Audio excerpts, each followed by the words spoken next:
Welcome. I'm genuinely glad you're here. You deserve this peaceful moment. So settle in, breathe softly, and know that you are valued, safe, and cared for. Now let us start our story. The secret library beneath the old river, the quiet town where the river never spoke. In the far northern bend of the country, where the highways thinned into two-lane roads and cell service softened into something unreliable, there rested a small town called Briar Glen. Most people passed it without realizing they had done so.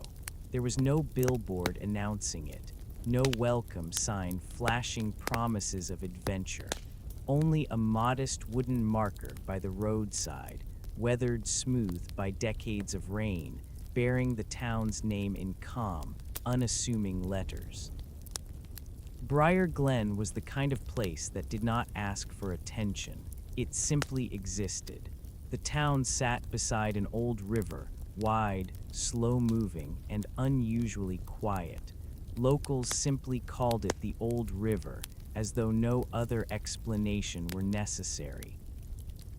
It had been flowing long before the town was built, and would continue long after the last light in Briar Glen went dark each night. What made the river unusual wasn't its size or its color. It was its silence. Rivers, most people believe, are meant to speak. They murmur over stones, they rush and ripple, they hum softly to themselves as they move. But the old river did none of that. It flowed without a sound, no splashing against the banks, no gentle babble over pebbles, no whispering current to lull fishermen into thought. It moved as smoothly as glass sliding over glass, soundless and steady, as if it had learned long ago that quiet was its purpose. The people of Briar Glen rarely spoke about this. When something has been true your entire life, it stops being strange. It becomes background. Like the hum of a refrigerator or the ticking of a distant clock, children noticed it at first. They always did. They would kneel at the river's edge, dip their fingers into the cool water, and frown in confusion. "Why doesn't it make noise?" they would ask. And their parents would smile softly and answer with the same gentle phrase they themselves had heard as children. That's just how it's always been. Over time, the children stopped asking. They grew up, found jobs, learned routines, and accepted the quiet river as part of the town's calm rhythm. The river was not discussed. It was respected, almost listened to in its own silent way. At night, when the town settled into sleep, the river reflected the moon like a long silver ribbon, smooth and unbroken. No ripples, no interruptions, just quiet movement beneath quiet stars. Briar Glen itself mirrored the river's nature. It was a town of early bedtimes and slow mornings. Of porch lights left on not out of fear, but habit. Of neighbors who waved not because they had to, but because they had time. The main street consisted of a bakery that smelled warm even before dawn, a hardware store where the owner knew exactly which bolt you needed before you finished explaining, and a small cafe where the coffee was never rushed and the conversations lingered like steam above mugs. There were no skyscrapers here, no honking horns, no sense of urgency. Time moved differently in Briar Glen. It stretched, it breathed, it rested. And at the northern edge of town, where the river curved inward like a thoughtful pause, stood an old stone bridge. The bridge had been there longer than anyone could remember. Built from pale gray stone worn smooth by countless footsteps, it arched gently over the silent water, connecting one quiet side of town to another equally quiet one. During the day, people crossed it without thought. At night, very few did, not because the bridge was unsafe, but because something about it asked for stillness. If you stood on the bridge at night and looked down at the water, you might feel it, the subtle sense that the river was not empty. That beneath its glassy surface, something old and patient moved with purpose, not threatening, just aware.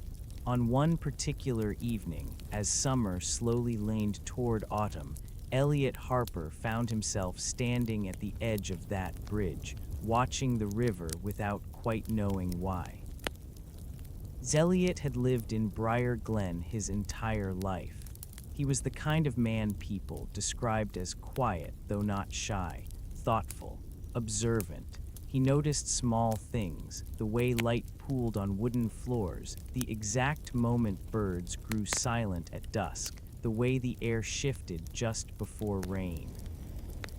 At 32, Elliot worked at the town's modest historical archive, a small building tucked behind the library. He spent his days cataloging old letters, yellowed maps, and handwritten journals from people long gone.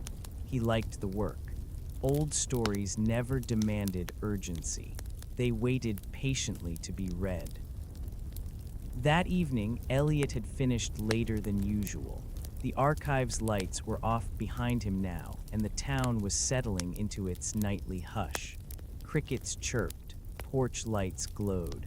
Somewhere far off, a screen door closed with a gentle clap, yet the river, as always, remained silent. Elliot rested his hands on the cool stone railing of the bridge and exhaled slowly. There was something comforting about standing here, as though the bridge itself understood the need to pause. He had stood here many times before, but tonight felt different, not alarming, just slightly unfamiliar. The moon hung low and full, its reflection stretching across the river like a path made of light. Elliot followed that reflection with his eyes, tracing it to a spot beneath the center of the bridge where the water seemed darker, deeper. For a moment, he thought he saw movement beneath the surface.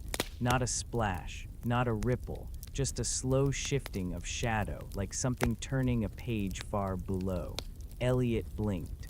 The water returned to its usual stillness. He smiled faintly at himself. "Long day," he murmured, the sound of his own voice feeling unusually loud in the quiet. Still, he didn't leave. Something about the bridge asked him to stay a little longer. Across the bridge, on the opposite bank, a soft light appeared between the trees. It was warm and golden, not harsh or bright. The light moved slowly, as if carried by someone walking carefully. Elliot straightened slightly. A moment later, Mara Linwood stepped into view.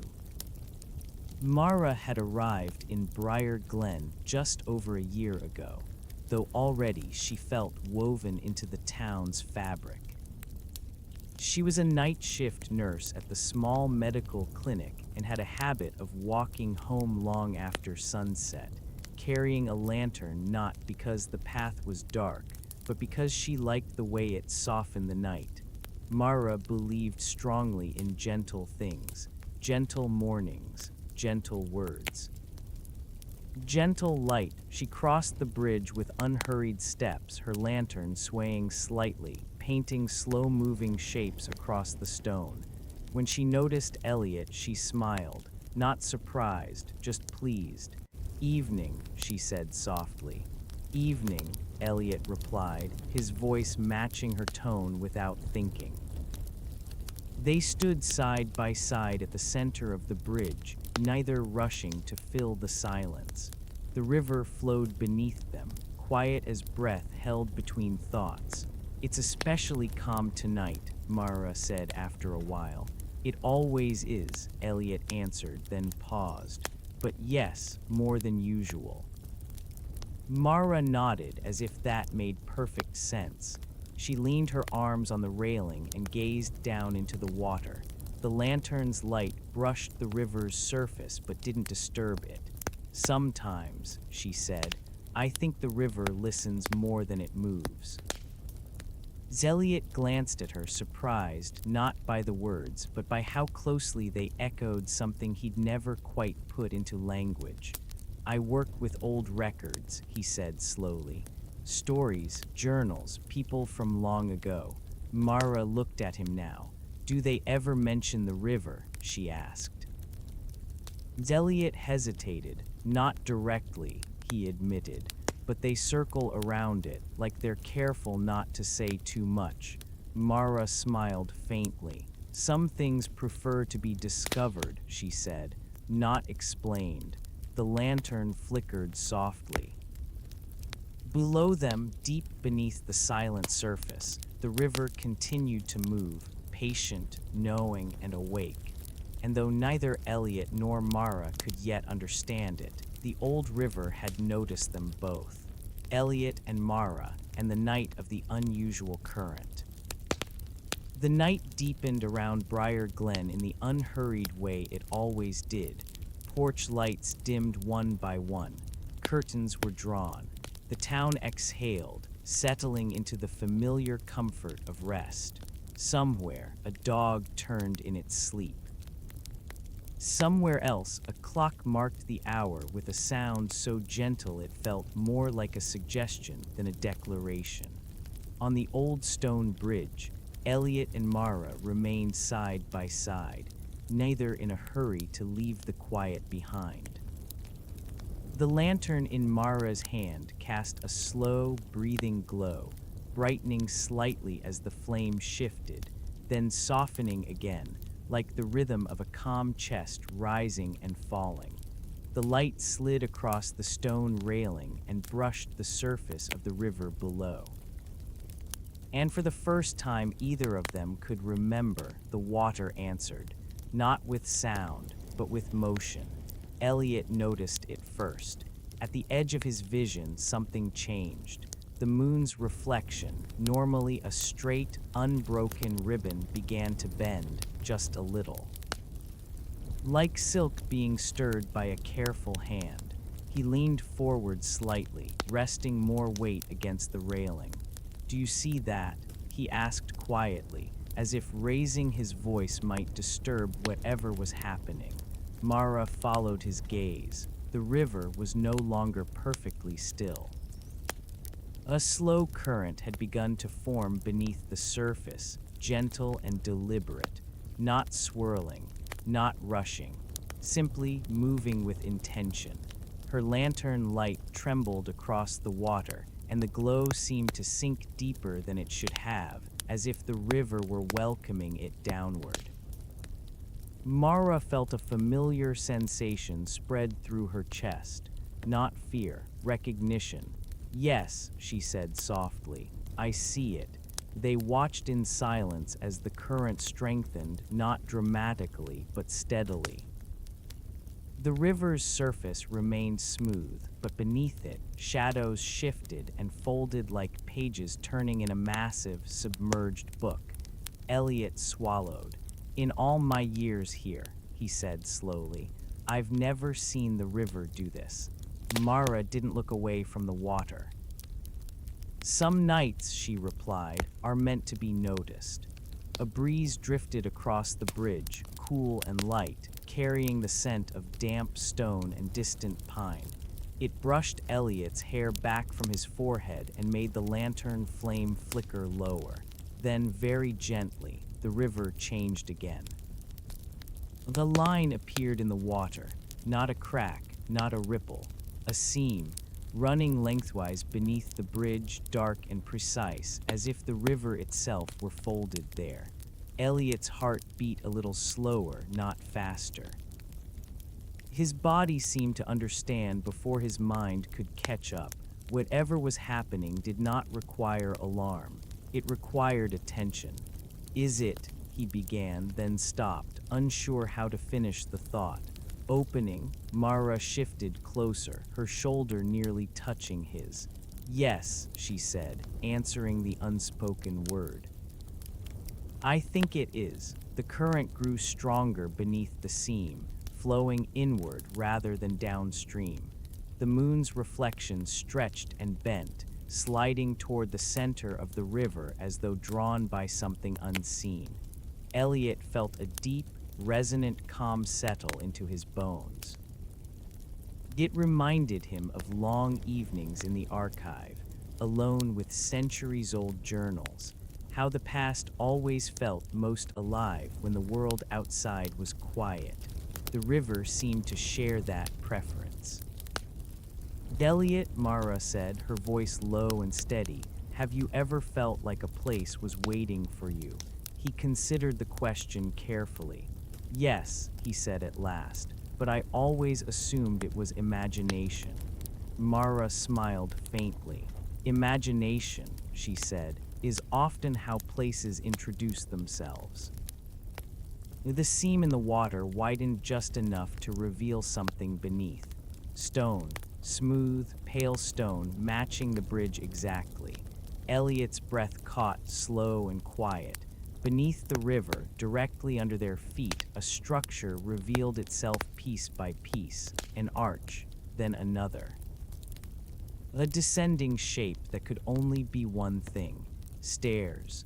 A staircase led downward beneath the old river, not crumbling, not broken, pristine and patient. The water parted around it without sound, holding itself aside as if honoring an agreement made long ago.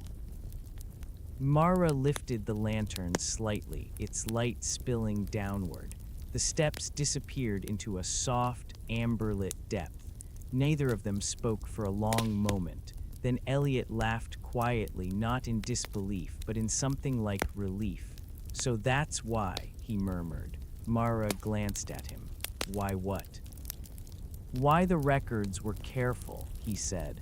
"Why the stories stopped just short of explaining anything important." He looked back at the stairs. "They weren't hiding the truth," he said gently. "They were protecting the quiet." They descended slowly. Each step felt solid and warm beneath their feet, as if the stone itself carried a memory of being used often and respectfully. The air grew cooler but never cold, and the sound of the town above faded into something distant and unimportant. As they moved downward, the river closed overhead, not sealing them in, but sheltering them. The water flowed once more, silent and smooth, leaving no sign of what lay beneath. Mara's lantern illuminated the staircase in calm arcs of light. Symbols were etched into the stone walls, simple shapes, lines, and curves that felt more like intentions than decorations. Elliot traced one with his fingers as they passed. "I've seen these before," he said. Mara paused. "In the archive?" she asked. "Yes," he replied, "in margins. On the backs of maps, small enough that most people would overlook them." "What do they mean?" she asked. Elliot shook his head slowly. "I don't think they're meant to be translated," he said. "I think they're meant to be remembered." The staircase ended at a wide landing. Before them stood a door. It was tall and arched, crafted from dark wood veined with pale grain that seemed to glow softly from within. There was no handle, no lock. There was only a single carved symbol at its center, an open book, its pages blank. Mara stepped closer. The lantern flame stilled. The door opened on its own. Warmth spilled out to greet them. Not heat comfort, the kind of warmth that wraps gently around tired shoulders and invites a deep, unguarded breath. Beyond the doorway stretched a vast chamber, a library, rows upon rows of shelves curved outward in soft arcs, disappearing into a golden-lit distance. The shelves were crafted from the same dark wood as the door, smooth and worn as if touched by countless careful hands. Books filled every shelf. But they were unlike any books Elliot had ever seen. Their spines were unmarked, no titles, no authors, no dates. Each book glowed faintly, as though lit from within by a memory of sunlight. Mara stepped inside first, her footsteps quiet on the stone floor. Elliot followed, settling over him like a blanket. The air smelled of old paper, polished wood, and something else, something familiar and soothing. Lavender, rain, time. This place, Elliot whispered. Feels like rest, Mara finished. They walked slowly between the shelves, their pace unhurried. The space seemed to adjust around them, aisles widening as needed, light pooling where they stood. Elliot reached out and gently touched one of the books. The moment his fingers brushed the spine, a sensation washed over him. Not images, not words, feelings. A quiet afternoon by a window. The steady breathing of someone sleeping nearby. The peace of knowing nothing else was required of him in that moment. He withdrew his hand, eyes damp. "These aren't stories," he said softly. "They are," Mara replied, "just not the kind written to be read." At the center of the library stood a desk. Behind it sat someone who seemed as though they had always been there. The librarian looked neither young nor old. Their hair shimmered like moonlight on water, and their eyes held a depth that suggested long listening rather than long speaking. They smiled as Elliot and Mara approached. "Welcome," the librarian said, voice gentle as turning pages. "You arrived exactly when you were meant to." Elliot found that he was not surprised. Mara bowed her head slightly, instinctively respectful. "What is this place?" Elliot asked. The librarian folded their hands. "This is where the river keeps what the world is too busy to hold," they said. "Every book here is a moment of rest, a breath taken without guilt, a night where sleep came easily." Mara glanced at the shelves. "Whose stories are they?" She asked. "Everyone's," the librarian replied, "including yours." Elliot felt a warmth bloom in his chest. "And the river?" he asked. The librarian smiled. "The river is the guardian," they said. "It carries noise away so this place can remain quiet." The lantern flickered gently. "You may stay as long as you like," the librarian continued, "but not forever." Mara nodded. "Nothing meaningful ever stays forever," she said softly. The librarian inclined their head in agreement. They spent what felt like hours wandering the library, or perhaps minutes. Time behaved differently here, stretching and folding like a well-loved blanket. Elliot found a book that hummed gently when he held it. Mara found one that warmed her hands without light. Neither opened them. There was no need. Eventually, the lantern flame dimmed, not from lack of oil, but from completion. The librarian appeared beside them once more. "It's time," they said kindly. The journey back up the stairs felt lighter. When they emerged onto the bridge, the river flowed as it always had, silent, smooth, and unremarkable to anyone who didn't know how to listen. Mara exhaled slowly. Elliot smiled.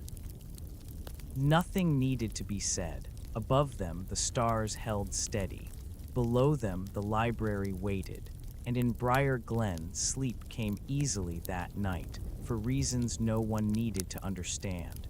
A hidden staircase beneath the moonlit bridge. Morning came to Briar Glen the way it always did, without announcement.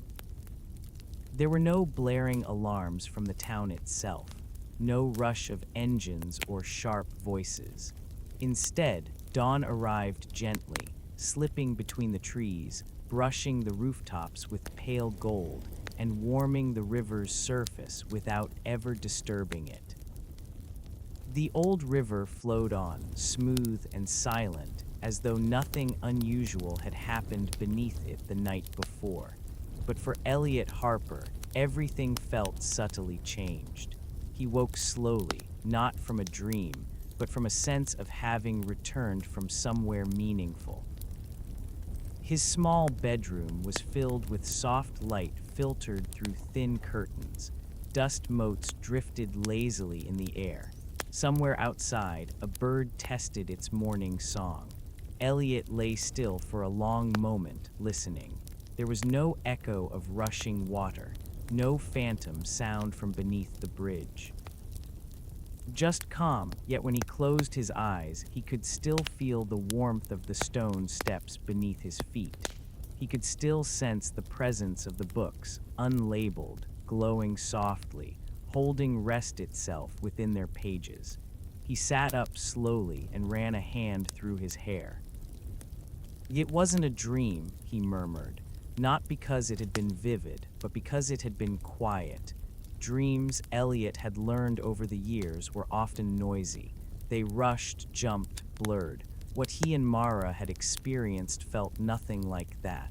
It had unfolded patiently, respectfully, as though the night itself had invited them in and then escorted them back out. Elliot dressed, brewed a pot of coffee he would only half finish, and stepped onto his porch. The town looked exactly the same, and yet he felt as though he were seeing it from a slightly different angle, as if a thin veil had been lifted, not enough to reveal secrets, but enough to deepen appreciation. The bakery down the street released its first warm scent of bread into the air. Mrs. Calder's curtains fluttered as she watered her plants. A delivery truck rumbled through, careful not to break the morning's spell. And the river shone, not brighter, just content. Mara Linwood woke later that morning, her sleep deep and uninterrupted. For someone who worked nights, sleep was often something she had to coax into place. But today, it had arrived easily, like an old friend who knew exactly when to show up. She stretched slowly beneath her light quilt, sunlight warming her face. Her lantern rested on the small table beside her bed, wick trimmed, glass clean. She smiled when she saw it. "I wondered if you'd still be here," she whispered. Mara moved through her morning ritual with gentle care. Tea instead of coffee. Music played low. Windows opened just enough to let the breeze carry the scent of water and leaves inside. She paused when she caught sight of herself in the mirror. There was something different in her eyes. Not excitement, not shock, depth, as though she had listened to something ancient and kind and had been trusted with it. Mara didn't feel the need to tell anyone. Some experiences were meant to settle before being shared, but she did feel the pull, the bridge. By late afternoon, the sky softened into a hazy blue, and the town began its gradual shift from productivity to rest. Elliot found himself walking without quite deciding, to his feet carrying him along familiar streets until stone replaced pavement beneath him. The bridge. Mara was already there. She leaned against the railing, lantern unlit in her hand, simply watching the river the way one might watch a sleeping child. Elliot approached quietly. "Good afternoon," he said. Mara turned, smiling. "I hoped you'd come," she replied. They stood together, comfortable in the shared silence. "Does it feel closer to the surface today?" Elliot asked after a while. Mara considered. "Yes," she said, but not eager, just aware. The river shimmered faintly beneath the afternoon sun. No seam showed itself. No stairs revealed their presence, but Elliot felt it. The place beneath them hadn't gone anywhere. It was waiting. They returned again that night, not because they were restless, but because the bridge had become a place of listening. The moon rose higher than it had the night before, full and calm, casting a silver path across the water. The air was cooler now, carrying the promise of autumn. Mara lit her lantern, and the river responded. Slowly, carefully, the current beneath the surface shifted once more. The seam appeared again, not suddenly, but with the ease of something opening a familiar door. "This feels different," Elliot said softly. "Yes," Mara agreed. "It feels welcoming." The stairs emerged as before, stone warm and steady. But this time the air around them felt thicker, richer, like a room full of stories waiting to be remembered. They descended together. The staircase revealed more than it had the night before. As they moved downward, Elliot noticed additional carvings etched into the walls, scenes this time, not symbols. People sleeping beneath open windows, a mother rocking a child in a chair by candlelight, an old man reading by a fire as snow fell outside. "These are moments," Elliot whispered. "Moments the world often rushes past," Mara said. The stairs widened near the bottom, opening into a smaller chamber than the main library. The walls here were lined not with shelves, but with alcoves. Inside each alcove rested an object, a teacup, a folded letter, a pair of worn shoes. The pocket watch stopped at a gentle hour. Mara stepped closer to one. Inside lay a lantern older than hers, metal dulled by time, glass clouded with memory. She felt warmth radiate from it. "This place holds more than rest," she said. "Yes," Elliot replied. "It holds meaning." The door stood at the far end of the chamber, smaller than the library's entrance, and open. Beyond it lay a narrow passage that led upward. "This staircase doesn't just go down," Mara observed. Elliot nodded. "It connects." They followed the passage until it opened into a hidden room beneath the bridge itself, an architectural impossibility that somehow made perfect sense. The room was circular, its ceiling supported by stone ribs like the inside of a shell. At its center was a shallow pool fed directly by the river above. The water here glowed faintly. The librarian stood beside it. "You've noticed the staircase," they said gently. Elliot smiled. "Yes," he replied. "It wasn't finished showing us." "Few things ever are," the librarian said.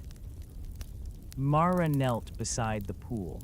"What is this place?" she asked. "This is where the river remembers why it flows," the librarian answered. "Not to move quickly, but to move wisely." Elliot studied the pool. Images formed briefly on the surface, not scenes but sensations, a sigh of relief. The moment before sleep claims consciousness, the safety of knowing tomorrow can wait. "This place," Elliot said slowly, "it changes people." The librarian nodded, but only if they let it. They spent the night there, not sleeping, but resting in a way deeper than sleep. When they finally returned to the bridge, the stars had shifted, and dawn waited patiently beyond the horizon. From that night on, the staircase beneath the bridge became something they sensed even when it did not appear. Elliot began to notice how people lingered longer in the archive, calmer when they left, how readers sighed with relief without knowing why. Mara noticed her patients sleeping more soundly, their breathing steadier, their dreams gentler. The river flowed on, silent, guarding its secret. And beneath the old stone bridge, the hidden staircase remained, connecting the waking world to the quiet place where rest is kept safe. The door that opened only when the world was still. There is a particular kind of stillness that only arrives when the world has done everything it needs to do. Not the stillness of abandonment, not the silence of emptiness, but the stillness of completion. It settles in late at night, after lights have dimmed and thoughts have loosened their grip, after clocks stop demanding attention, after even worries grow tired of speaking. Briar Glen knew this stillness well. On the night when the door beneath the old river chose to open again, the The town had reached that exact state. Windows were dark, roads were empty. Even the wind had paused, as though listening. Elliot Harper felt it before he understood it. He had been sitting at his kitchen table, a single lamp glowing beside an untouched book. The words on the page no longer mattered. His breathing had slowed on its own, each inhale smooth, each exhale longer than the last. Then came the feeling, a quiet pull, not urgent. Not demanding, an invitation.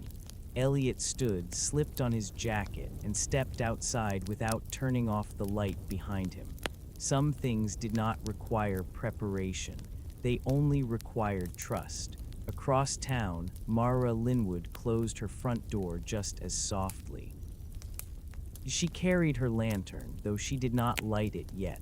The night itself seemed bright enough, moonlight resting gently on rooftops, stars scattered like calm thoughts across the sky.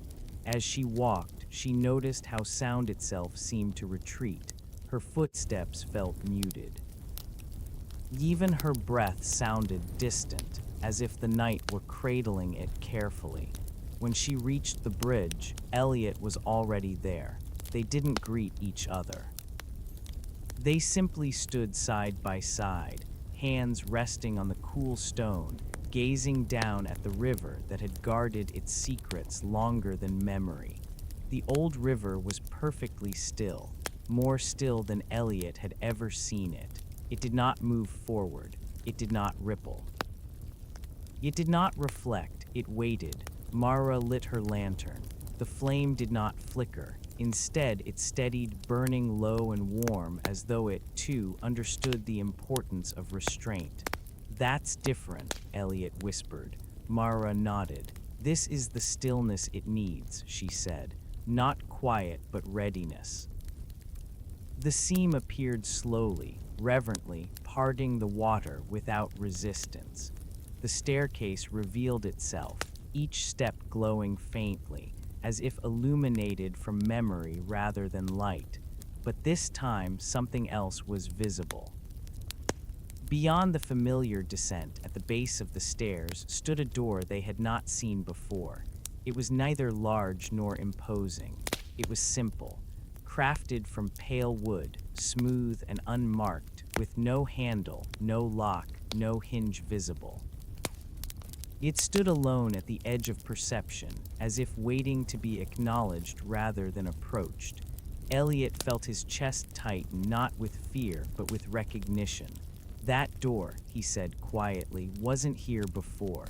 Mara's voice was calm. "No," she replied, "because the world wasn't still enough." They descended together, steps slow, lantern light brushing the stone walls like a soft reassurance.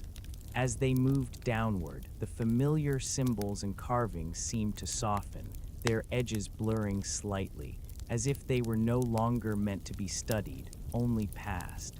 The library itself remained hidden tonight. No shelves. No glowing books, only the door. The librarian waited beside it. They stood with hands folded, expression serene, eyes reflecting not light but understanding. "You have learned how to arrive," the librarian said gently. Elliot stopped a few steps away. "Arrive where?" he asked. The librarian smiled. "Where the world lets go," they replied. Mara stepped closer to the door. "What's behind it?" she asked. The librarian did not answer directly. Instead, they said, "This door opens only when nothing else is asking to be carried." Elliot considered that. No obligations, no expectations. No stories needing resolution, just presence. The lantern flame dimmed slightly, not fading but bowing. The door opened. Beyond the doorway lay a space unlike any Elliot had ever imagined. There were no walls, no ceiling, no floor in the usual sense. Instead, there was a wide, open stillness, soft and endless, like the moment just before sleep claims awareness. Light existed here, but it did not come from any source. It simply was. The air felt warm and weightless, carrying no scent except a faint suggestion of clean linen and evening rain. Mara stepped through first. Her feet met something solid yet forgiving, like walking on memory itself. The surface beneath her seemed to respond, not shifting, but welcoming. Elliot followed. The door closed behind them without sound. "This place," Elliot whispered, "feels familiar." Mara nodded slowly. "It feels like the last thought you have before falling asleep," she said. "The one that doesn't need words." The librarian stood just beyond the threshold. "You may remain here for a time," they said, "but you may not take it with you." Elliot turned. "Why?" he asked. The librarian's smile held kindness without indulgence. "Because if the waking world could hold this place," they replied, "it would stop moving altogether." Mara understood. Some stillness was meant to be visited, not possessed. They walked, or perhaps they drifted. There was no distance here, only gentle progression. With each step, Elliot felt layers of thought peel away, not forcefully, but naturally, like leaves falling when their season had ended. Memories surfaced briefly, then softened. Conversations he'd replayed too often. Moments he'd wished he'd handled differently. Worries he'd rehearsed long past their usefulness. Each one loosened, then slipped away. Mara felt it too. The tired ache behind her eyes dissolved. The constant readiness she carried from caring for others finally rested. Her breath deepened until it no longer needed guidance. They came upon something resting in the open stillness. A bench, simple, wooden, smooth from use. They sat. Time did not pass. It expanded. Elliot became aware of his heartbeat, not as a sound, but as a rhythm. Calm, reliable, sufficient. "I think," he said quietly, "this is where the river comes when it's tired." Mara smiled. "Yes," she said, "and where people come when they finally stop asking themselves to be anything else." The stillness responded. It seemed to deepen, not heavier, but more complete. And then gently something appeared before them. Not an object, a presence. It did not have a shape, yet it felt personal, like standing beside someone you trust without needing to see their face. Elliot felt no fear, only gratitude. "This," he said softly, "is what the door protects." Mara nodded. "The world doesn't need more answers," she said. "It needs more places like this." They remained until readiness returned, not urgency, not desire, just the quiet knowledge that it was time to go back. The presence receded without farewell. The stillness loosened its hold, though it did not disappear. It settled into them instead, lighter, portable, gentle. The door opened again. The staircase waited. The librarian inclined their head. "You may return," they said, "but only when the world grows still enough again." Elliot met their gaze.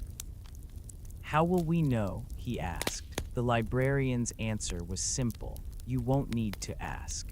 When Elliot and Mara emerged onto the bridge, the river flowed once more, silent, smooth content. The seam closed. The stairs vanished. The door beneath the river returned to waiting. Above them, dawn brushed the sky with pale color. Neither spoke. There was nothing to add. They parted at the end of the bridge, walking toward their homes with unhurried steps, carrying something that weighed nothing at all. And that morning, throughout Briar Glen, people slept a little deeper than usual. Dreams softened, breaths lengthened. The world turned gently onward, because beneath the old river, a door had opened only when the world was still. Shelves of stories written for tired souls. Some places are not meant to be visited often, not because they are dangerous, not because they are forbidden, but because they are powerful in a quiet way. The library beneath the old river was such a place. It did not call out. It did not advertise its presence.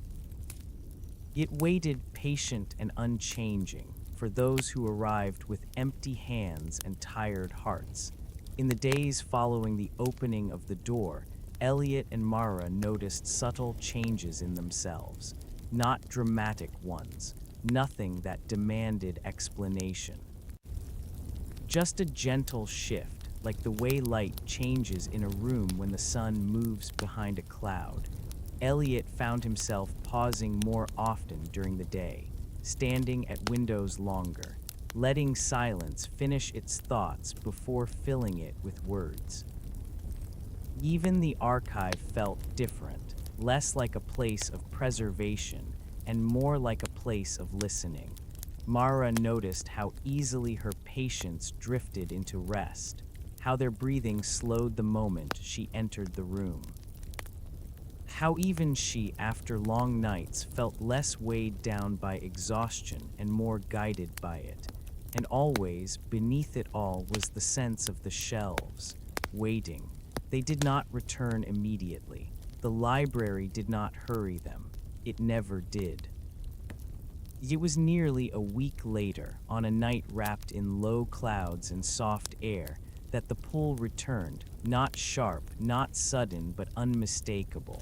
The bridge, the river, the quiet descent. This time, when the staircase revealed itself, the lantern Mara carried glowed a little brighter, as if recognizing where it was going. The river parted gently. The stairs welcomed them. And when they reached the familiar landing, the library stood open before them, vast, curved, and glowing with that same amber warmth that felt like being remembered. The shelves stretched farther than Elliot recalled, or perhaps he was simply seeing them more clearly now. Rows upon rows of books curved into the distance, not in straight lines, but in soft arcs that followed the natural shape of the space, as if the library itself had grown organically rather than been built. The librarian stood near the entrance, hands folded, expression serene. "You may wander," they said. "Tonight the shelves wish to be known."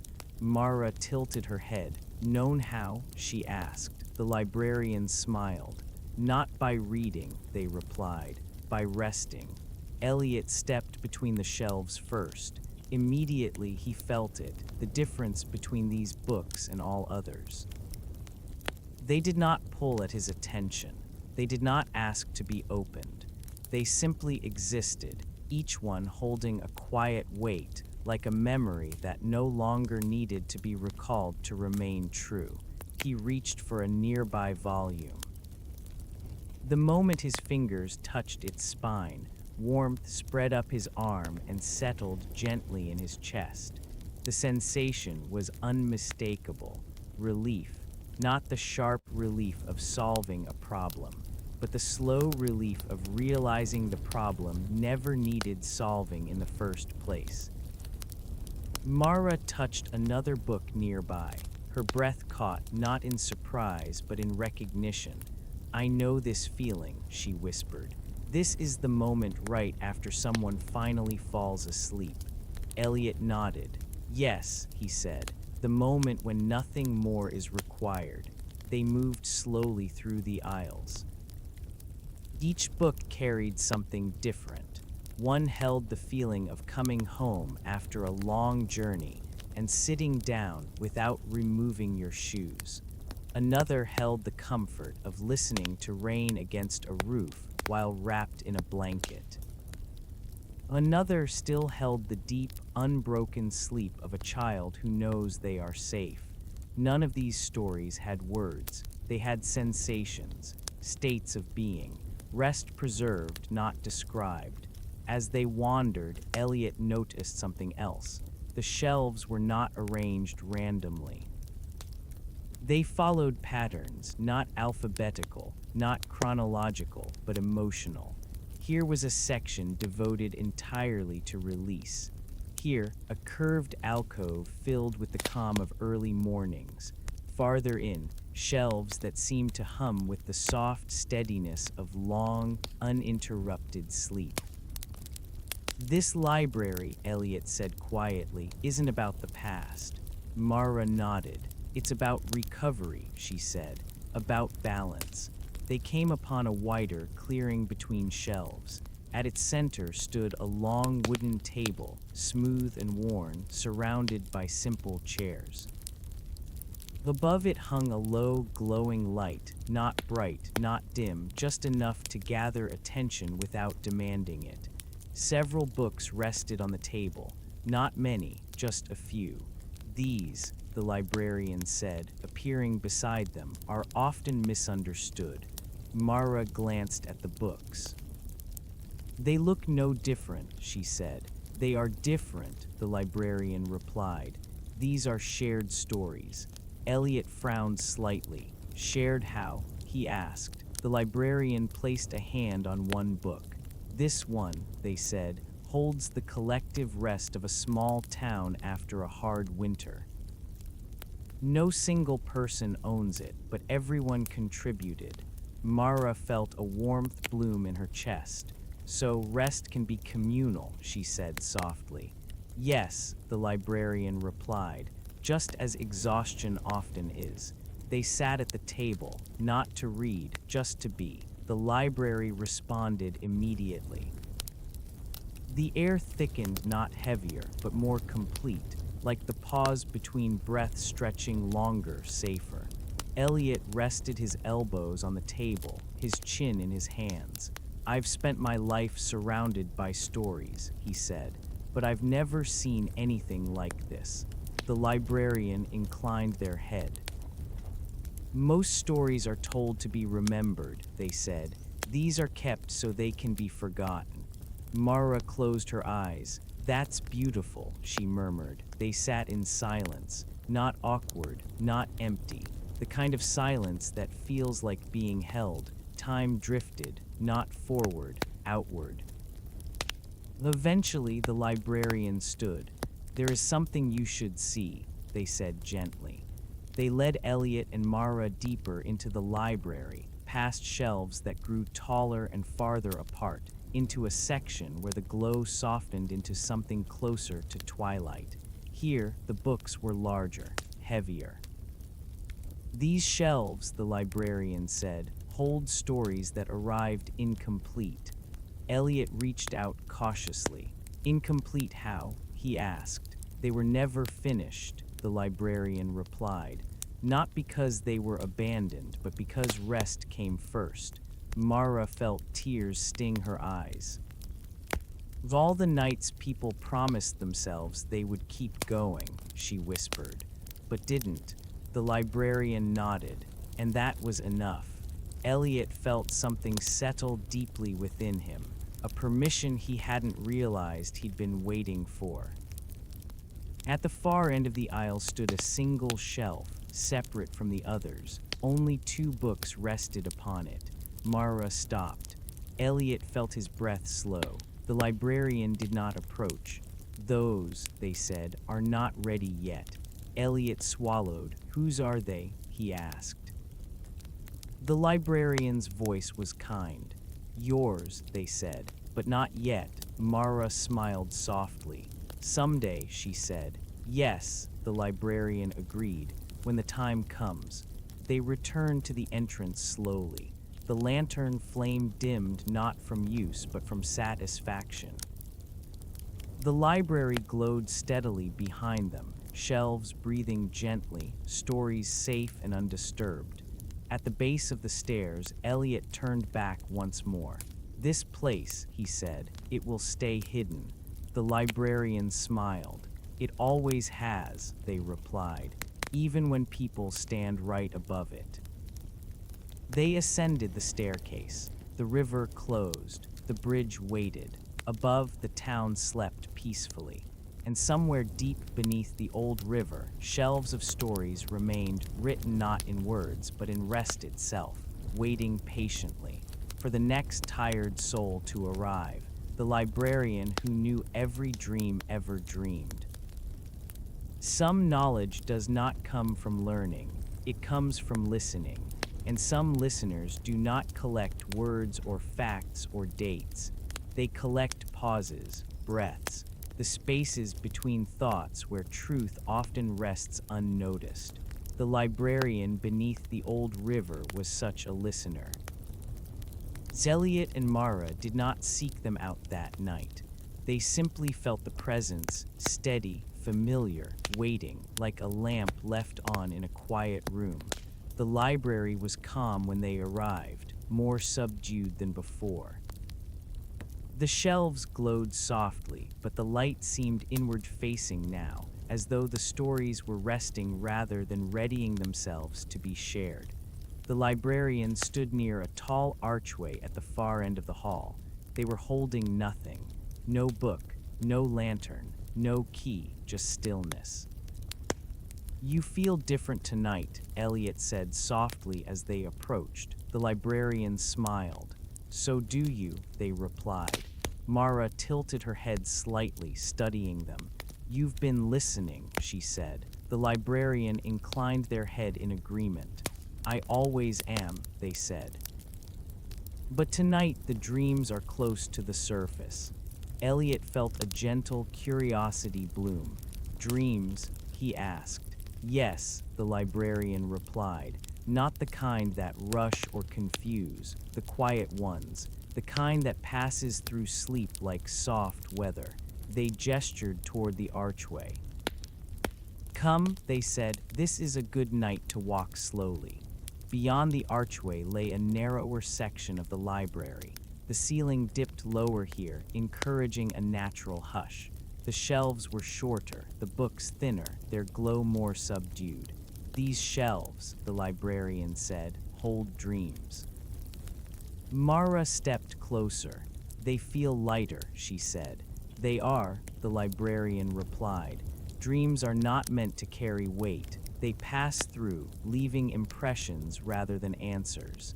Elliot reached out toward one of the books, but stopped just short of touching it. "Are these people's dreams?" He asked. "All of them," the librarian said. "Every dream ever dreamed that did not ask to be remembered." Mara's voice was barely above a breath. "That's a lot." The librarian smiled gently. "Most dreams do not wish to be held," they said. "They wish to be released." They walked slowly between the shelves. As they passed, Elliot noticed subtle sensations drifting toward him. The feeling of flying without effort, the warmth of sunlight on closed eyelids, the comfort of being somewhere familiar without knowing where. None of it lingered. Each sensation brushed past like a passing breeze and then moved on. "This place feels alive," Elliot murmured. "It is," the librarian replied, "but it does not cling." Mara paused near a shelf where the glow seemed slightly brighter. She closed her eyes. "I recognize this," she said softly. "This dream comes back to people when they need reassurance." The librarian nodded.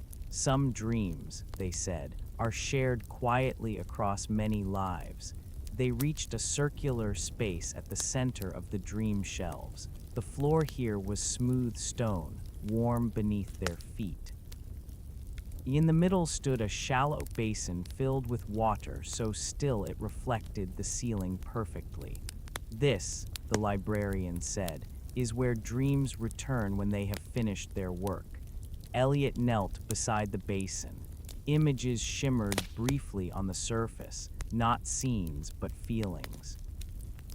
A sense of falling without fear, the calm of walking through a familiar house long after everyone else has gone to sleep, the quiet joy of finding something you didn't know you were missing. "Do people remember these?" Elliot asked. "Sometimes," the librarian replied, "but remembering is not required." Mara touched the water gently. Ripples spread outward, then disappeared. "Dreams don't need to be understood to be helpful," she said. The librarian smiled. No, they agreed. They need only to be allowed. Elliot stood and turned toward the librarian. You said you listen, he said, to dreams. Yes, the librarian replied. How do you hear them? Elliot asked. The librarian considered for a moment. I do not hear them the way you hear words, they said. I feel when a mind softens, when it lets go, when it trusts sleep enough to wander. Mara's voice was quiet, so you know every dream. The librarian's gaze was calm and steady. I know the shape of them, they said. The way they arrive, the way they leave. They gestured toward the shelves, and I know when they are finished. They continued deeper. Here the dreams grew quieter. The glow dimmed further until the shelves seemed to exist at the edge of perception. The air felt heavier, not burdensome, but thick with rest. These, the librarian said, are the dreams that arrive just before waking. Elliot felt his breathing slow instinctively. They feel incomplete, he said. They are, the librarian replied. They are not meant to finish. They are meant to ease the return. Mara smiled. The dreams that fade before you can hold on to them, she said. Yes, the librarian agreed. They are the gentlest. At the far end of the section stood a single chair. It was wooden, simple, and worn smooth. The librarian gestured toward it. You may sit, they said. Mara sat first. Elliot followed. The moment they settled into the chair, the world seemed to dim slightly, not darkening but softening. The shelves faded into a gentle blur. The sounds of the library receded until even silence felt distant. You are safe here, the librarian said softly. You may rest. Elliot felt a wave of calm wash over him. His thoughts slowed, not stopping, drifting. Mara's breathing deepened beside him. The librarian remained standing, watching not intrusively but attentively.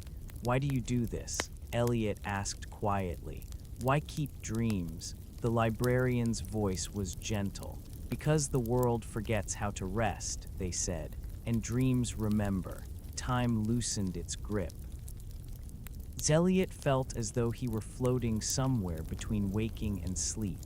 Images rose and fell without meaning, without urgency. Mara leaned back slightly, eyes closed. The librarian placed a hand lightly on the back of the chair. Not all guardians stand at gates, they said. Some sit quietly until they are needed. Elliot smiled faintly. You're a guardian, he said. The librarian inclined their head. Of thresholds, they replied, between thought and rest. Eventually, gently, the sense of readiness returned. The chair felt solid again. The shelves came back into focus. Mara opened her eyes. I feel lighter, she said. The librarian smiled. That is how dreams say goodbye, they replied. They walked back toward the main hall.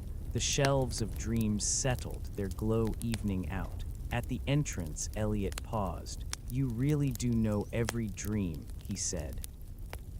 The librarian met his gaze. Yes, they replied, but I never keep them. Mara nodded. Dreams aren't meant to be owned, she said. Exactly, the librarian agreed. They ascended the staircase together. The river closed above them. The bridge welcomed them back into the waking world. The night remained calm, and across Briar Glen, dreams drifted gently through sleeping minds, unnoticed, unremembered, and perfectly sufficient. Because beneath the old river there was someone listening. Books that whispered peace instead of words. Not all books are meant to be read. Some are meant to be held. Some are meant to be felt, and some are meant only to be near, quietly doing their work without ever asking for attention. The books that whispered peace instead of words lived on the deepest shelves of the library beneath the old river. Elliot and Mara sensed them long before they saw them. That night, the descent beneath the bridge felt slower than usual, not because the stairs resisted them, but because their bodies seemed to understand that rushing would break something delicate. The lantern in Mara's hand glowed lower than it ever had before, its flame steady and calm, like a heartbeat at rest. The river parted without ceremony. No shimmer, no glow, just a smooth yielding, like a curtain drawn aside by an invisible hand. When they stepped into the library, the air felt different, quieter than silence, not empty, full. The shelves still curved gently outward, glowing softly, but there was something else now. A subtle hum, barely perceptible, like the sound you hear when a room is so still that your own breath feels loud by comparison. Elliot stopped walking without realizing it. Mara noticed and stopped too. "Do you feel that?" she whispered. Elliot nodded. "It's like the room is breathing," he said, but very slowly. The librarian stood a short distance away, waiting as always, their presence steady and grounding. "You are hearing the books," they said gently. Mara looked around. "They're not making noise," she said. "No," the librarian agreed. "They are making space." They walked deeper into the library, following an instinct neither felt the need to question. The shelves here were lower, the books wider and thinner, their covers soft rather than rigid. No titles marked their spines. No symbols identified them. "These shelves," the librarian said, "are often overlooked." Elliot ran his fingers lightly along one book's edge. The moment he touched it, a wave of calm rolled through him, not sudden, not overwhelming, but deep and steady, like sinking into warm water after a long day. He exhaled without realizing he had been holding his breath. Mara touched another. Her shoulders dropped, her jaw softened. A tension she hadn't noticed dissolved quietly. "These books," she murmured, "they're not telling stories." "No," the librarian replied, "they are reminding." Elliot tilted his head slightly. "Reminding us of what?" he asked. The librarian smiled. "Of how it feels when nothing hurts," they said, "when nothing is expected." They moved slowly between the shelves. Each book whispered something different, not in words but in sensation. One book carried the feeling of lying on the grass, watching clouds drift without naming their shapes. Another held the warmth of a kitchen late at night, when the house is asleep, and the light over the sink is the only one still on. Another held the deep peace of waking up before dawn and realizing you can go back to sleep. Mara closed her eyes as she passed one shelf. "I feel like I'm inside someone's sigh," she whispered. The librarian nodded. "These books were created from moments when the world softened," they said. "Moments when people stopped bracing themselves." Elliot felt something stir in his chest. "Who writes them?" he asked. "No one," the librarian replied, "and everyone." They paused near a wide alcove. Here the shelves formed a gentle curve around a low platform covered in cushions and folded blankets. The light was dimmer here, warmer, like evening settling into a room. "This is a listening space," the librarian said. "You may rest here." Mara sat first, folding her legs beneath her. Elliot followed, settling into a cushion that seemed to adjust to his weight. The moment they sat, the hum of the library softened even further. The books leaned closer, not physically, but attentively. Elliot noticed that when he stopped thinking, the whispers grew clearer, not louder, clearer. They were not instructions. They were permissions. "It's okay to stop now. Nothing needs fixing tonight. You have done enough." He felt his heartbeat slow, each pulse gentle and even. Mara rested her hands in her lap, palms open. "I don't feel sleepy," she said quietly. "I feel settled." The librarian smiled. "That is the doorway to sleep," they said. "Not exhaustion, not escape, but safety." Elliot leaned back slightly, supported by the cushion. "I think most people don't realize how long they've been holding themselves together," he said. "Yes," the librarian replied. "And these books help them loosen, one breath at a time." A book drifted from the shelf, not falling, not floating, simply arriving. It settled gently in front of Elliot. He did not reach for it right away. "Is it mine?" he asked. The librarian shook their head. "No," they said, "it is for anyone who needs it." Mara smiled faintly. "May I?" she asked. The librarian nodded. Mara rested her hand on the cover. Immediately, her breathing deepened. Her shoulders softened further, as if gravity itself had grown kinder. "I remember this," she said softly. "What is it?" Elliot asked. "The feeling of being cared for without having to explain why," she replied. The book remained closed. There was no need to open it. They stayed there for a long while. Time stretched gently, unmeasured. The books whispered peace steadily, not asking, not demanding, just offering. Elliot noticed something else then. Some books were darker than others, not heavier, quieter. "These," the librarian said, noticing his gaze, "are books that arrived from sorrow." Mara looked up. "They don't feel sad," she said. "No," the librarian agreed. "They feel complete." Elliot felt a deep respect settle in him. "Even grief rests eventually," he said. "Yes," the librarian replied, "and when it does, it leaves behind a softness." At the far edge of the listening space, Elliot noticed two books resting together. They were slightly brighter than the rest. Mara followed his gaze. "Those feel familiar," she said. "They should," the librarian replied. "They are forming." Elliot swallowed gently. "Our books?" he asked. The librarian nodded, but not yet finished. Mara smiled. "They'll whisper too," she said. "Yes," the librarian replied. "One day." Eventually, the lantern flame dimmed, not from lack of fuel, but from contentment. The librarian stood. "It is time to return," they said gently. Elliot felt no disappointment, only gratitude. They rose slowly, each movement unhurried. As they walked back toward the staircase, the books leaned back into their shelves, their whispers softening into a steady hum. The river waited. The stairs welcomed them. When they emerged onto the bridge, dawn was just beginning to tint the sky with pale blue.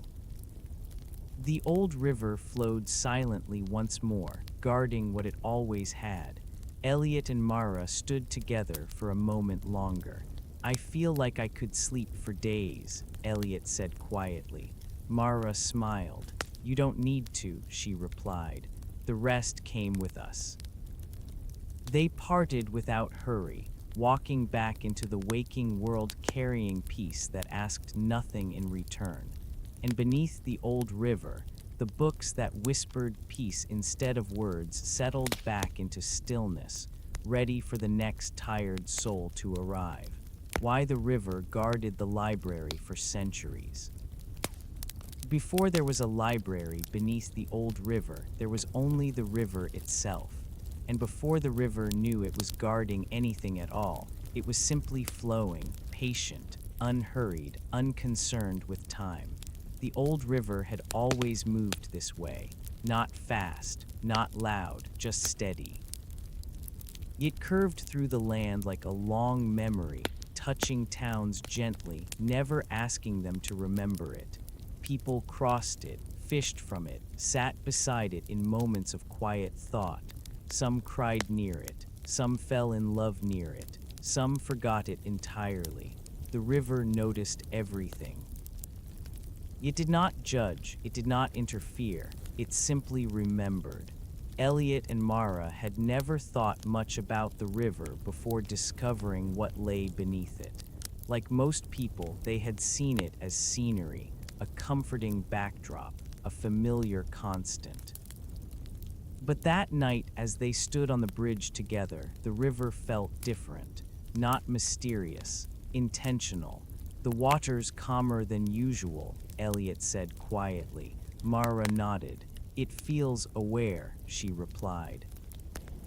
Below them, the river slid past the bridge supports without a ripple, its surface smooth and dark, reflecting the dim stars above. They did not yet know that the river had been listening to them since the first night they crossed together. Long ago, long before Briar Glen had a name, the land around the river was restless. People moved through it carrying heavy thoughts, fear, longing, questions with no answers. There were no places for those thoughts to go, so they stayed. They settled into the ground, into the air, into people's shoulders and chests in quiet moments before sleep. The river felt this weight before anyone else did. At first, it flowed as it always had, accepting everything that touched it. Tears, ashes, prayers spoken too softly to be heard by anyone else. The river took them all. And slowly, without meaning to, it began to change. Its waters grew deeper, not physically, but emotionally. Its current slowed, as if considering each moment before carrying it away. The river learned patience from sorrow.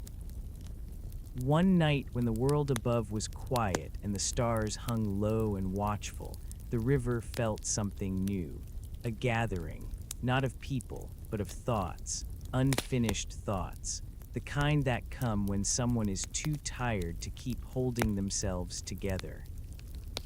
The kind that drifts free only when the mind begins to soften towards sleep. The river held them gently, and for the first time it wondered what might happen if it did not let them pass immediately.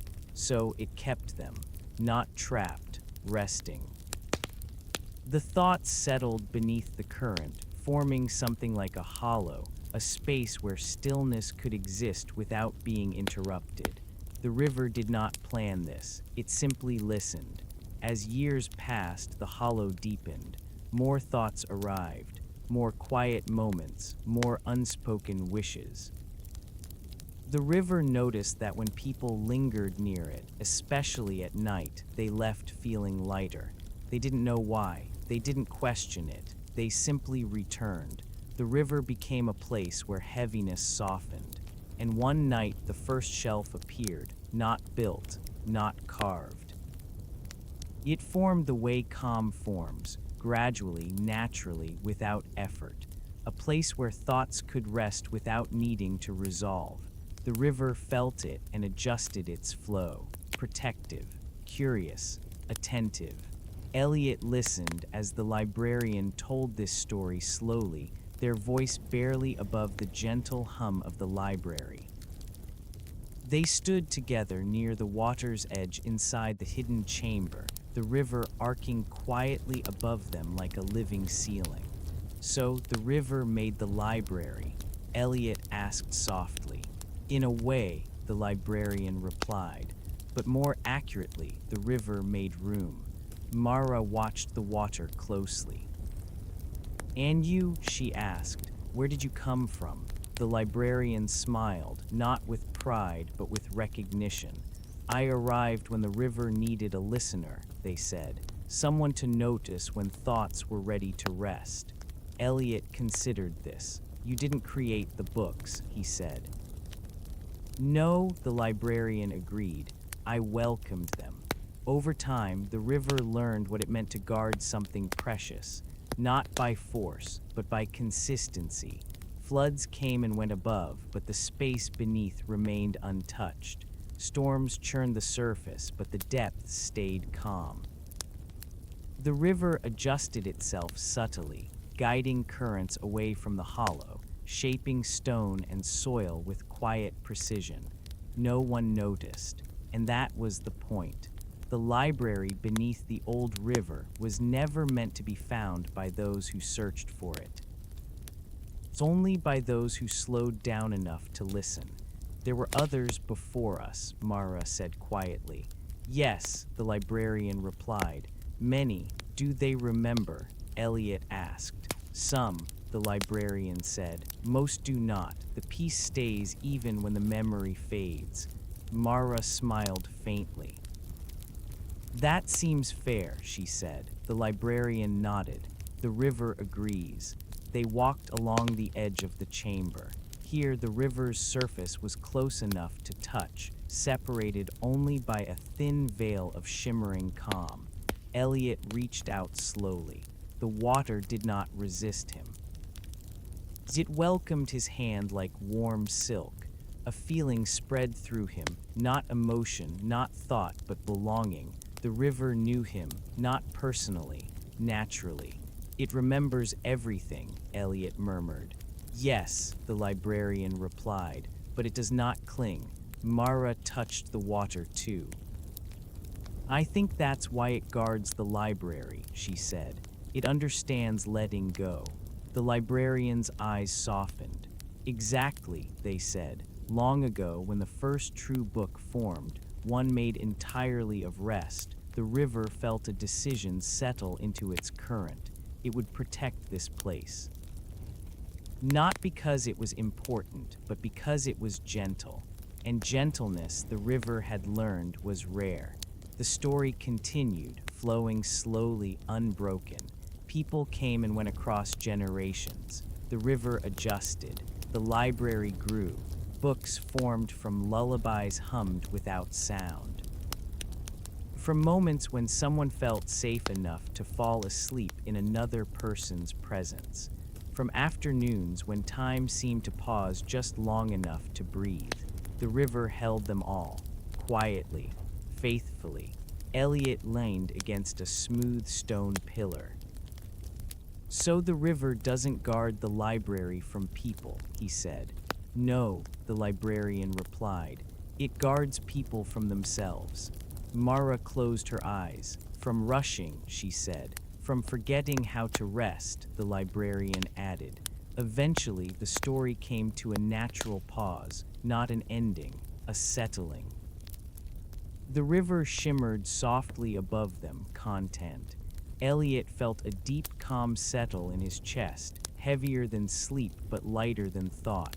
I think the river trusts us, he said. The librarian smiled. It does, they replied, because you listen. Mara took a slow breath. And because we don't try to own what we find, she said. Yes, the librarian agreed.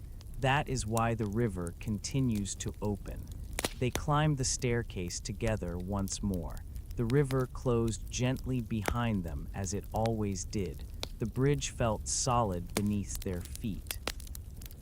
The night air wrapped around them like a familiar blanket. Elliot looked back once.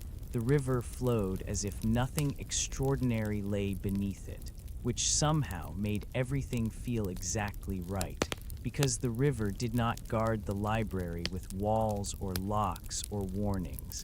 It guarded it with patience, with listening, with time, and it would continue to do so, as long as there were tired minds, quiet hearts, and moments that needed somewhere safe to rest.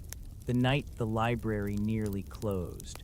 There are nights when the world seems unusually restless, not because people are loud, not because storms rage, not because clocks misbehave, but because the universe itself, quiet, careful, patient, pauses to see if anyone is truly listening.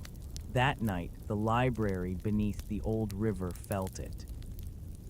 Elliot Harper had been walking home under a silver moon, the kind that spreads soft light over empty streets, making shadows gentle and elongated.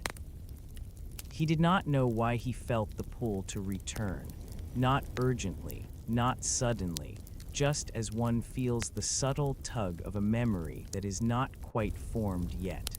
Mara Linwood had felt it too, that gentle insistence that brought her to the bridge once again.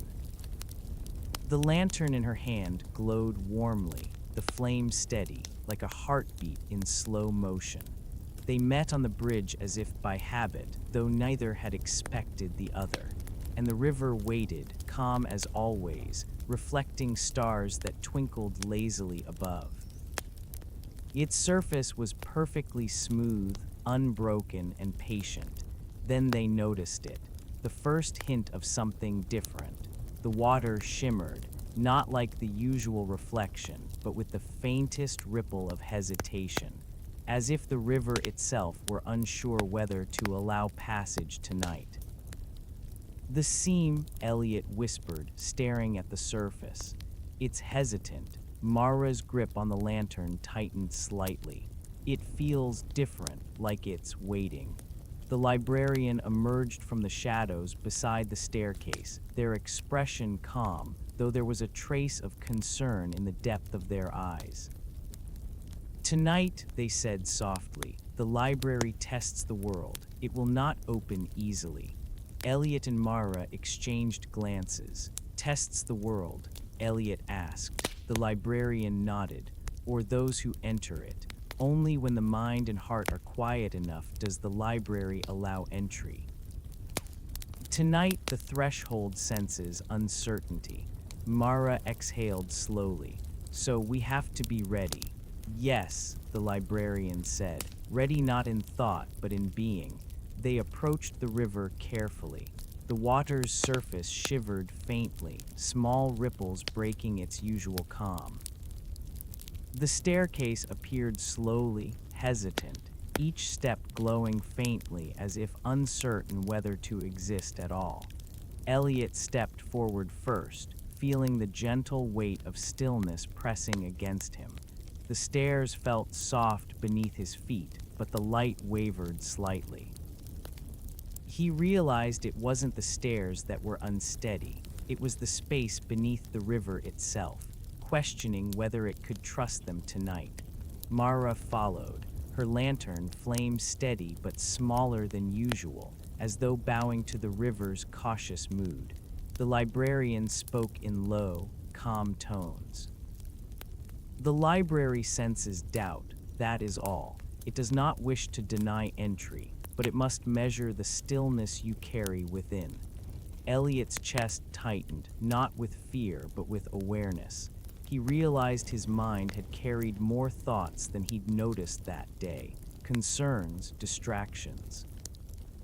Small judgments that didn't matter, yet still had weight. They hovered in him, almost imperceptibly, like dust settling in a sunbeam. The first step into the water was the hardest, not physically, but emotionally. Elliot breathed slowly. In, out, in, out. He acknowledged the thoughts, one by one, without attempting to dismiss them. The river responded. The water steadied beneath his feet. The light along the staircase strengthened. The seam widened slowly, welcoming him forward. Mara mirrored him, her breath softened. She released the small expectations she had carried, the need to explain herself to anyone, the subtle worry about whether she was doing enough, whether she was good enough. Each one she let go of seemed to ripple gently across the river's surface, calming it further. The librarian followed, as always, a steady presence behind them. "Very well," the librarian said. "You have reminded the river of trust. It will open." When they reached the base of the staircase, the library revealed itself more fully than ever before, but something was different. The glow of the shelves was dimmer. The air was heavier, yet not uncomfortable. The books leaned closer, as if uncertain whether to allow passage, waiting to sense the intention of those who entered. Elliot reached for a nearby shelf and felt the weight of the books. Normally, touching one brought calm immediately. Tonight, the sensation was delayed. The whispering peace they carried was hesitant. It was as though the books themselves were unsure whether to welcome visitors. Mara noticed the same subtle resistance. "It's like the library is asking us to prove we are ready," she said softly. The librarian nodded. "Sometimes, even places of rest test the hearts that enter, not to deny, but to ensure that the peace within is genuine." Elliot exhaled slowly. "How do we do that?" "By being still," the librarian said. "By noticing what is inside you and letting it settle naturally. Not by force, not by judgment, simply by noticing." And so they sat. On the smooth stone floor, in the gentle amber glow, Elliot and Mara allowed themselves to become still.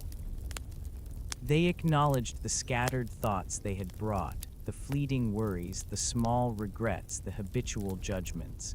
They did not try to fix anything.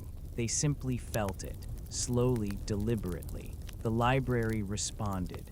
The shelves' glow grew warmer. The books leaned in just slightly more. The air grew lighter.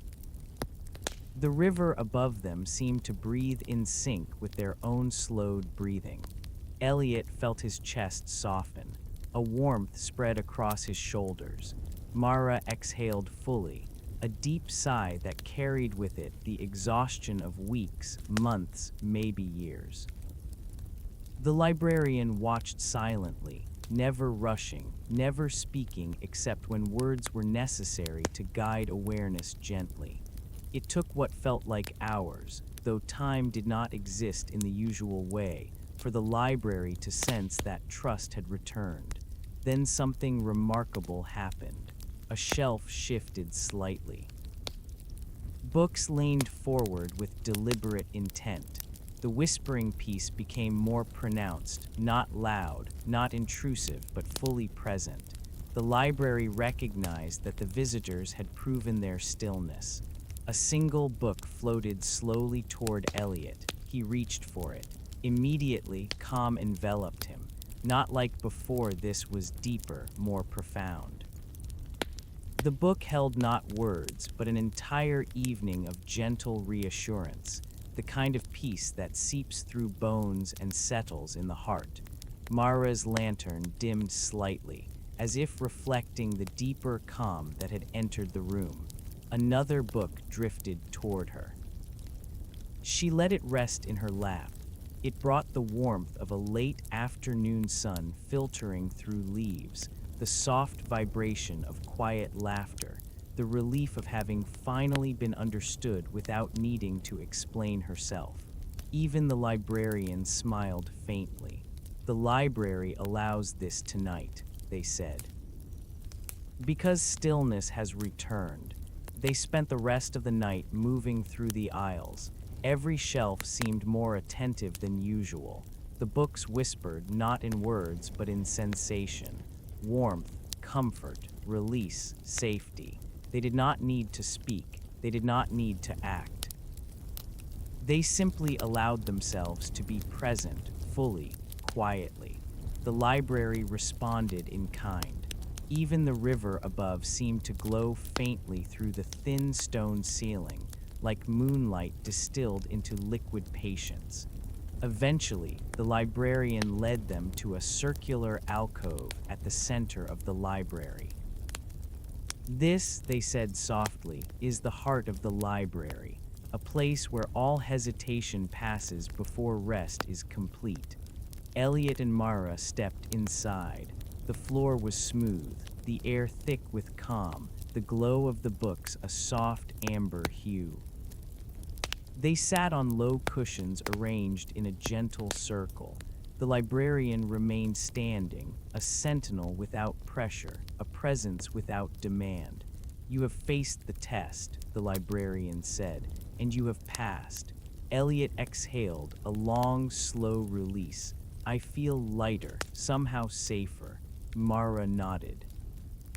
"It's like the library itself is breathing with us." "Yes," the librarian said. "Tonight it nearly closed, but your stillness reminded it why it exists, why it continues, why it protects those who need peace." Time stretched and blurred. Hours, minutes, moments, they were indistinguishable. Zeliot and Mara allowed themselves to drift into a calm that felt like the edge of sleep, aware yet untethered, resting in the quiet power of the library. Books leaned closer, whispers brushed their consciousness like soft wind through leaves, and the river above pulsed in subtle rhythm with their breathing. Finally, the librarian spoke one last time. "The library will not close again," they said. "Not for you, not for anyone who listens. But remember this, stillness is fragile. Respect it, honor it, and it will honor you in return." Elliot and Mara rose slowly. They followed the staircase upward. The river closed gently behind them. The bridge felt steady beneath their feet. And above them, the world seemed just a little softer, a little calmer, as if a subtle weight had been lifted from the night. Briar Glen slept deeper that night. Dreams flowed freely.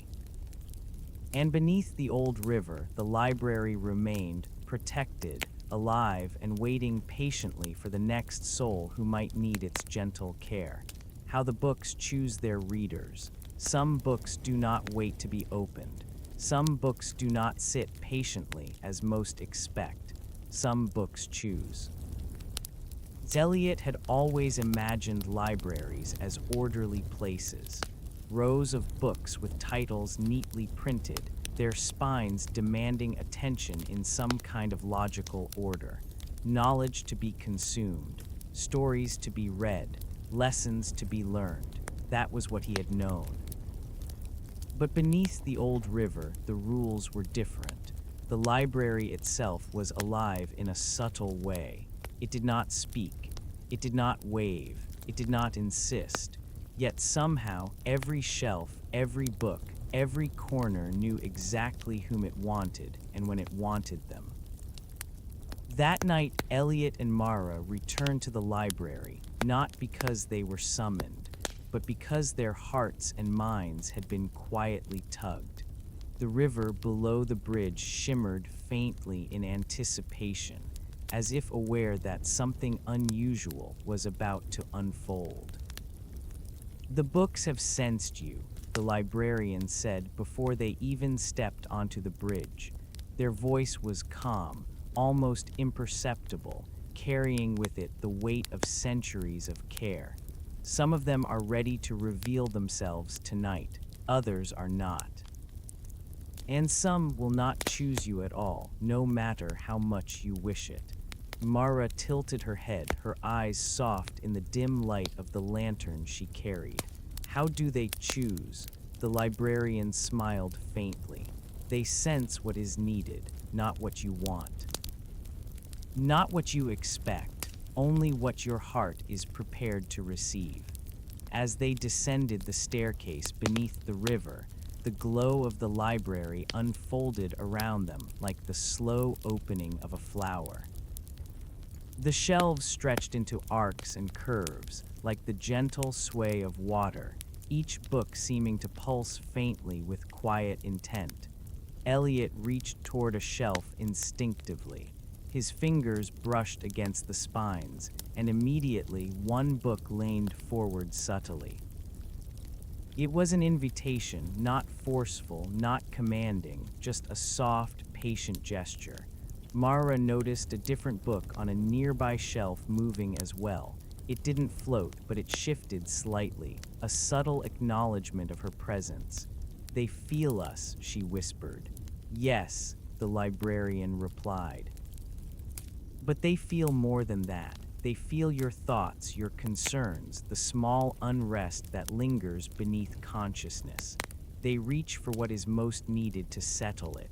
Elliot paused. "So, they know us better than we know ourselves. Better than most," the librarian said. "Better than any moment you have spent awake and distracted." The first book Elliot held in his hands felt heavier than it appeared. Not in weight, but in presence. Its cover was smooth, warm, and slightly pliant, like the skin of fruit that had ripened just enough. He felt the quiet breath of it beneath his fingertips, a subtle pulsing that matched his own heartbeat.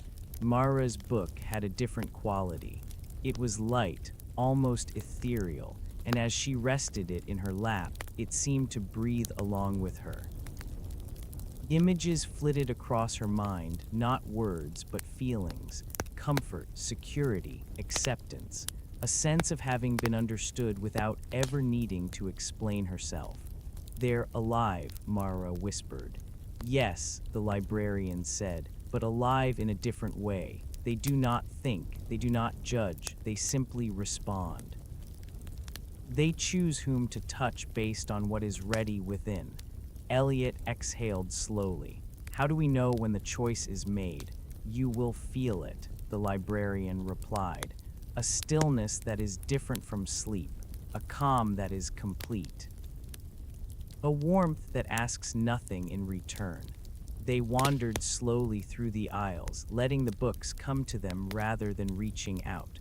Some moved forward, some leaned slightly, some waited quietly, untouched. Each selection was deliberate, a small, unseen hand guiding only those who were prepared. Elliot noticed one book tucked deep in a shadowed corner. It was darker than the rest, not in menace, but in weight. When he approached, it did not lean forward. It did not reach.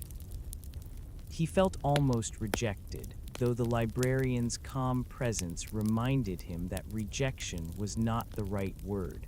"Not every book will choose us," the librarian said softly. "Some are waiting for someone else, or perhaps for another night. That is not a denial, it is timing." Mara nodded slowly. "So we trust the ones that do come." "Exactly," the librarian replied. "Trust in their timing, trust in your readiness, trust in the subtle call of what is meant to be felt." Elliot picked up the dark book from the corner. Its cover was soft and strangely warm, and when he held it, he felt a ripple through his chest. The sensation was not immediate relief, it was preparation, a gentle unfolding of awareness. He realized he had been carrying small anxieties he hadn't noticed, and the book allowed him to acknowledge them without judgment. Mara noticed that one of her books shifted slightly as she watched Elliot. It pulsed gently, a quiet nudge. She understood immediately. Some books were aware not just of the individual they touched, but of the relationships that intertwined their readers. "They can sense connection," she whispered. "Yes," the librarian said, "many books here do. They know when hearts are aligned, even quietly. They respond to harmony, to care, to the unspoken presence of trust." They continued to wander, allowing the books to select them as the river above the library pulsed faintly. Each book brought a different sensation, not words or images, but quiet, full-body awareness. One held the feeling of a gentle snowfall at midnight, silent and soft, covering everything in a layer of calm. Another contained the warmth of a fire's glow after a long, cold day, the deep satisfaction of returning to safety. A third carried the sensation of floating just beneath the surface of water, supported yet unseen, the release of weight without fear. Elliot felt himself slowly unclenching. His shoulders lowered, his mind loosened, letting go of small stresses that he hadn't realized he had been gripping. Mara's breathing slowed.